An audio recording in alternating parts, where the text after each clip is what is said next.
What do you want to do after high school? That's a question that everybody had to ask themselves before they graduate. For me, I was particularly lost because I didn't know what was possible for me to do in this world. And I never really found an answer from just thinking about it.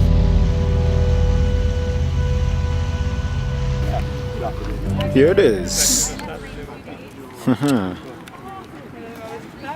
That's... So when I was in Guatemala, I met a group of Japanese volunteers from JICA, the Japan International Cooperation Agency. We were studying at the same Spanish language school and they lived quite close to where I live. And at the time they didn't really speak English and I didn't speak any Japanese. So our only common tongue was the very beginner Spanish that we were learning together. And communication was a real struggle. We became friends and we managed to bond through the 1 month experience that we studied Spanish together. And as I leave Guatemala, I began reflecting on the trip. And what I found most precious and most important that I took from the trip was that this friendship, this unique friendship that I have built with these volunteers, and I felt a need to preserve this friendship. That's why I began learning Japanese.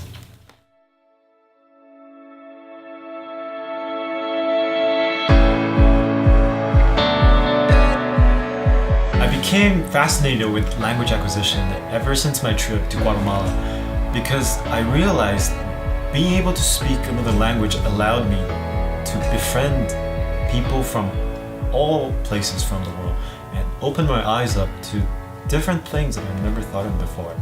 So I took Apples 205, the second language acquisition course in my second year in university.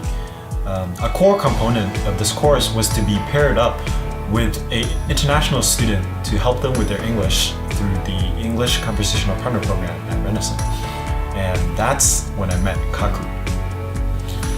I think we met up almost every day after class to talk to each other about our lives. And while I taught him English and he helped me with my Japanese.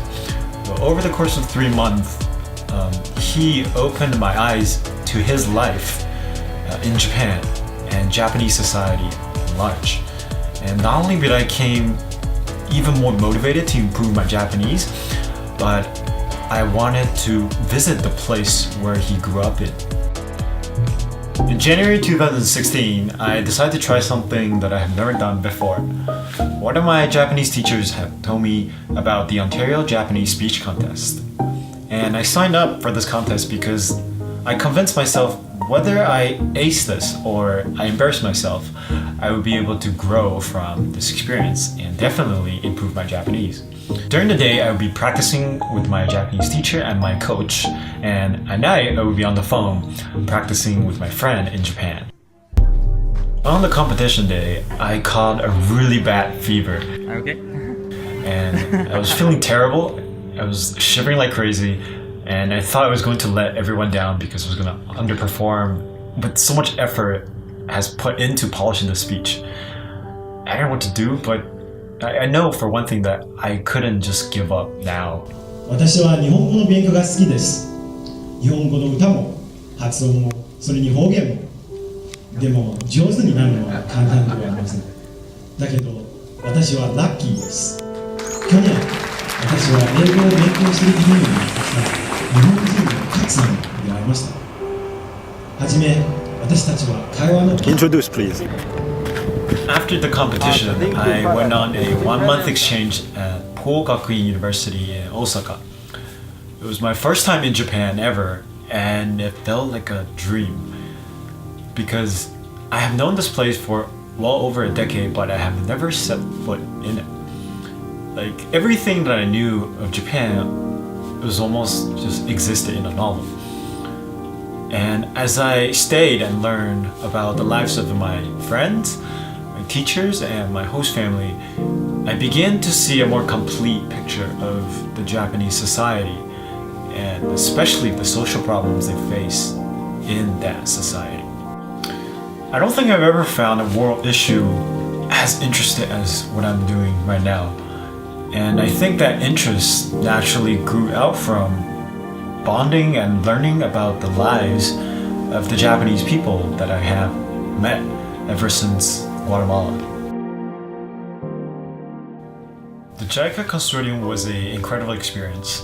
I was able to meet a lot of students around the world who are equally passionate about immigration and refugee policies. And through the discussions, I was inspired with new ideas, and I wanted to take these ideas and realize them. Everyone will be lost at some point in their life. And in order to find a way out of it, it will always require action on our own. To me, I had to convince myself to take risks, to do things that are unconventional, and to try things that I had never done before, and to grow through each of those experiences to become who I am today.